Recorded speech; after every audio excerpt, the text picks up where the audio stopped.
సుంకాల యుద్ధం ముగిసినట్లేనా? దాని స్థానంలో దేశాల మధ్య స్నేహం వెల్లివిరుస్తోందా? China America ఒక్కటయ్యాయా? 90 రోజుల పాటు సుంకాల తగ్గింపు దేనికి చిహ్నం? స్విట్జర్లాండ్ వేదికగా అంకుల్ శామ్, డ్రాగన్ కలిసి ఏం సందేశం ఇచ్చాయి?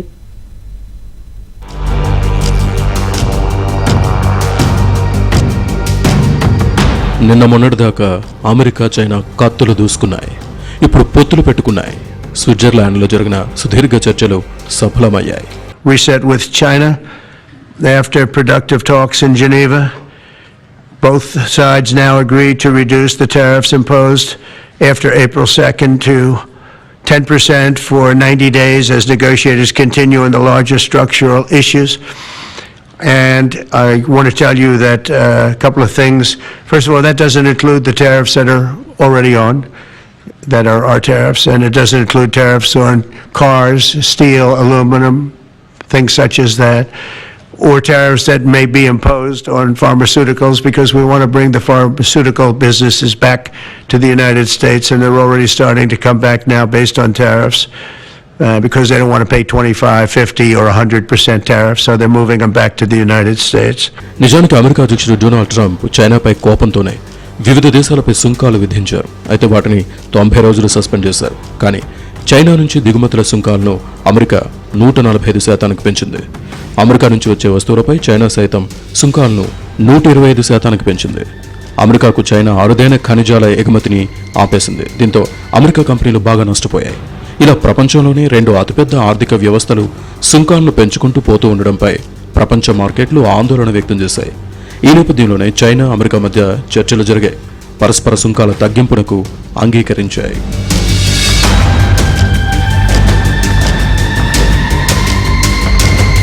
చైనాపై అమెరికా సుంకాలను 145% నుంచి 30% తగ్గించింది. 90 రోజుల పాటు ఇవి అమల్లో ఉంటాయని తెలిపింది. అమెరికా వస్తువులపై చైనా సుంకాలను 125% నుంచి 10% తగ్గించింది. సుంకాల ప్రతిష్టంభనను బద్దలుకొట్టేందుకు సిద్ధమైన సంకేతాన్నిచ్చాయి చైనా, అమెరికా. ఒకరి వ్యవహారంలో మరొకరు తలదూర్చకుండా ముందుకు సాగాలన్న నిర్ణయానికి వచ్చాయి. అమెరికా అభ్యర్థన మేరకే చర్చలు జరిపామని తెలిపింది చైనా.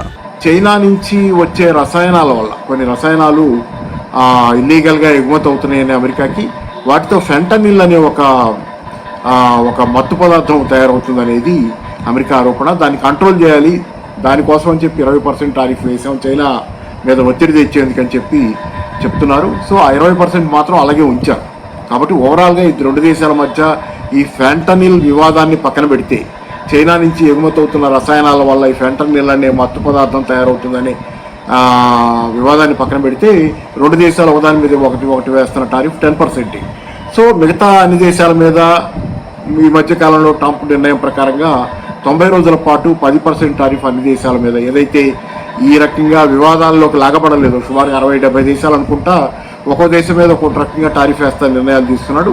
దానిలో చైనా మీద అత్యధికంగా 145 టారిఫ్ నిర్ణయాలు తీసుకున్నాడు. చైనా నుంచి ఫ్యాక్టరీస్ తిరిగి అమెరికాకు వస్తాయా? చైనా పెద్ద పెట్టుబడి అమెరికాలో పెడతాదా? చైనా అమెరికాకి ఎక్స్పోర్ట్ చేసే వస్తువులు అవి అమెరికాలో ఎందుకు తయారు చేయరు అని డొనాల్డ్ ట్రంప్ అడుగుతున్నాడు. అవన్నీ అవే పనులు కాదు. కానీ దాని మీద మాట్లాడి చైనా ఏంటంటే స్ట్రాటజీ, టైం సంపాదించి టైం గడిపేసి తర్వాత ఏమవుతుందో చూద్దాం, 1 సంవత్సరం 2 సంవత్సరాలు గడుపుతాం చైనా ప్లాన్. దీన్ని డొనాల్డ్ ట్రంప్ ఎంతవరకు ఇన్సిస్ట్ చేస్తాడు? అమెరికన్ ఫ్యాక్టరీలన్నీ తిరిగి చైనా నుంచి అమెరికాకి రావాలి. అలాగే చైనా కూడా ఎక్స్పోర్ట్ చేసేది కారు ఫ్యాక్టరీలు అవన్నీ కూడా అమెరికాలో పెట్టాలి. సో ప్రస్తుతం ఏమైందంటే కొంతవరకు కొన్ని విషయాల్లో ఒప్పందం వచ్చింది. కానీ రియల్ ఒప్పందం, రియల్గా చైనా వాళ్ళు తగ్గించుకుంటారా ఎక్స్పోర్ట్స్ అమెరికాకి, ఫ్యాక్టరీలు మారుతారా, అది మాత్రం సెటిల్ అవ్వలేదు. అది సెటిల్ అవటం చాలా కష్టం. ఎందుకంటే చైనా మ్యానుఫ్యాక్చరింగ్ అదే ఫ్యాక్టరీల్లో ప్రపంచంలో ఎక్స్పోర్ట్ అయిపోయింది, అమెరికాతో ఇప్పుడు కాదు. అందువల్ల ఒప్పందం అనేది చేసుకున్నాం అని పబ్లిక్ కోసం చెప్తారు, కానీ రియల్ మార్క్ మాత్రం వచ్చేది చైనా అమెరికా మీద కనపడలేదు. సుంకాలు పెంచుకుంటూ పోతే వ్యాపారులకు, వినియోగదారులకు అందరికీ నష్టమేనని చైనా అభిప్రాయపడింది. ట్రంప్ ప్రభుత్వం మాత్రం చైనా ఆర్థిక వ్యవస్థ కూలిపోతోంది కాబట్టి కాళ్ల బేరానికి వచ్చి వ్యాపారం చేయాలనుకుంటోందని ఎద్దేవా చేసింది. అమెరికాకు ప్రత్యామ్నాయం తామేనంటోంది చైనా. ట్రంప్ కన్నా తానే శక్తివంతమైన నేతనని సంకేతాలు ఇస్తున్నారు చైనా అధ్యక్షుడు జిన్పింగ్. వేధింపులు, ఆధిపత్య ధోరణులు ప్రదర్శిస్తే ఒంటరిగా మిగిలిపోతారని పరోక్షంగా హెచ్చరించారు. వాణిజ్య యుద్ధాల్లో విజేతలెవరూ ఉండరని మరోసారి గుర్తు చేశారు జిన్పింగ్. అమెరికా వేధింపులకు ఎదురొడ్డి నిలిచిన దేశం వలె తనను తాను ప్రపంచానికి చూపించేందుకు ప్రయత్నించింది. అయితే అమెరికా మాత్రం చైనా కోరిక మేరకే 90 రోజుల break ఇచ్చామంటోంది. Occurred with these very high tariffs, as Ambassador Greer said, was the equivalent of an embargo, and neither side wants that. We do want trade. We want more balanced trade, and I think that both sides are committed to achieving that. We would like to see China open to more U.S. goods. నిజానికి Trump సుంకాలు విధించడంతో చైనాలో ఉత్పత్తి దెబ్బతింది. 2023 December తర్వాత తాజాగా ఏప్రిల్లో ఉత్పత్తి కార్యకలాపాలు కనిష్ట స్థాయికి దిగజారాయి. సేవల రంగంలోనూ కార్యకలాపాలు 7 నెలల కనిష్ట స్థాయికి చేరుకున్నాయి. చాలా మంది చైనీయులు ఉపాధి కోల్పోయారని సర్వేల్లో తేలింది. అమెరికా విధించిన అధిక సుంకాల వల్ల చైనా ఎగుమతిదారులు ఇబ్బంది పడ్డారు. గోదాముల్లో స్టాక్ పెరిగిపోవడంతో చైనా ప్రత్యామ్నాయాలు వెతకడం ప్రారంభించింది. ఇటు అమెరికాలోనూ ధరలు పెరిగిపోవడంతో దేశమంతటా ట్రంప్కు వ్యతిరేకంగా ఆందోళనలు జరిగాయి.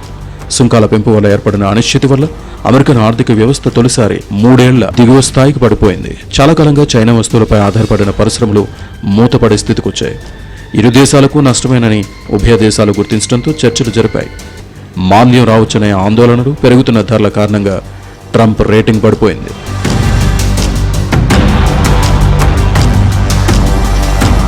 మరోవైపు అమెరికాకు చెందిన కొన్ని రకాల వస్తువులపై ప్రతీకార సుంకాలు విధిస్తామని ఇండియా వెల్లడించింది. ముఖ్యంగా భారత్ స్టీల్, అల్యూమినియంపై విధించిన సుంకాలకు ప్రతిస్పందనగా ఈ నిర్ణయం తీసుకుంది.